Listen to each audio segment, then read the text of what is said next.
All right, some really big news is on the horizon for India's tax system. We're talking about a massive overhaul to the goods and services tax, the GST. And this is all set to kick in on September 22nd, 2025. These changes, they're going to affect the daily lives of millions. So let's dive right in and break down what's actually in store for you. Look, at the end of the day, the most important question is a simple one, right? What does all of this actually mean for your money? This whole explainer is about getting to the bottom of how these GST reforms will hit your personal finances. Everything from your grocery bill to those big-ticket purchases. So, let's get straight to the good stuff. This is the part everyone really wants to know. What's about to get cheaper and what's going to cost a little more? Let's take a look at how this could reshape your monthly budget. Just take a look at this table. It really shows you the sheer scope of these changes. In the daily essentials category, for instance, things like your shampoo and toothpaste are seeing their tax rate plummet from 18% all the way down to just 5%. And we're seeing similar huge drops for things like small cars, TVs, and even health insurance. Now, this is a huge deal, especially for the middle class. That old top slab of 28%, it's being completely eliminated for a ton of popular items. Think about it. Small cars under 1200 cc, motorcycles under 350 cc, air conditioners and TVs, they're all going to fall into this standard 18% slab now.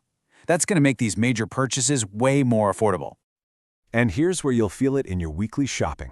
All those daily essentials, we're talking hair oil, shampoo, toothpaste, they're dropping from an 18% tax all the way down to just 5%.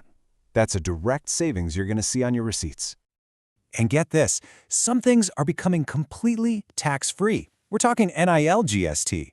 Key food staples like Indian breads, a whole lot of life-saving drugs, and individual health insurance policies are all moving to a zero GST rate. This is seriously targeted relief right where it matters most. Okay, but it's not all tax cuts. The government has introduced a brand new top tier of 40%, and this one is aimed squarely at what they call luxury and sin goods.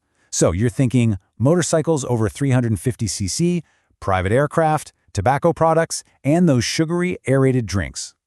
So you might be wondering, what's the big idea behind all these price changes?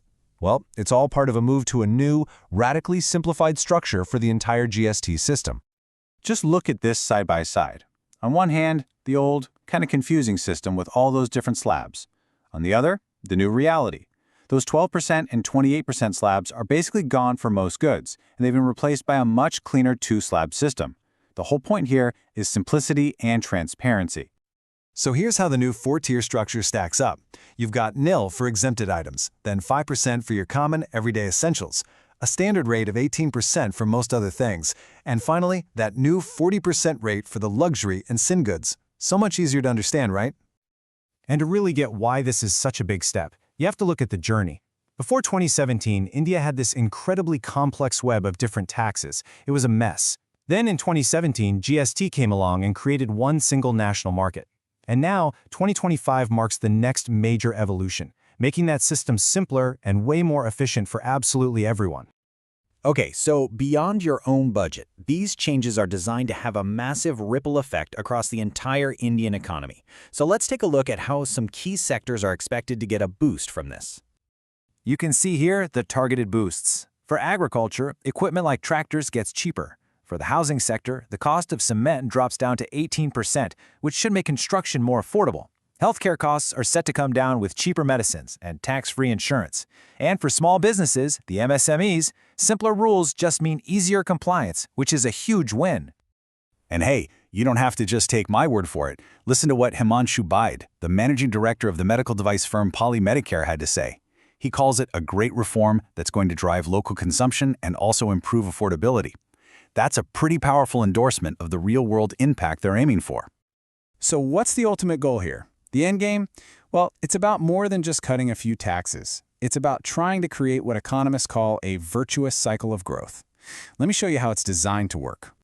This is really the core strategy. It all starts with step 1, lower prices for you, the consumer.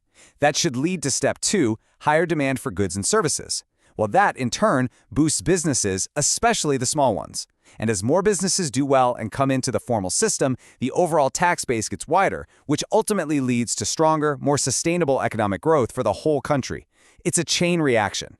And this isn't just a theory, There's some serious data to back this up. Since GST was first introduced back in 2017, the taxpayer base has more than doubled. It's grown from 66.5 lakh to over 1.51 crore. This shows the system is working to bring more of the economy into the formal sector. And that's a key reason the government feels confident making these bold new reforms.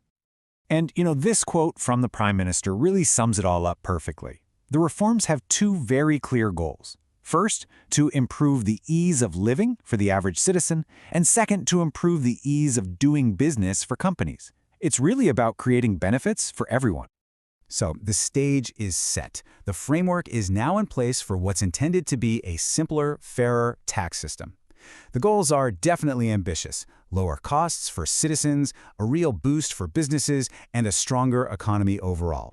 But, of course, this all leaves one big question hanging in the air. Will this simplified system actually deliver on its promise of inclusive prosperity for all?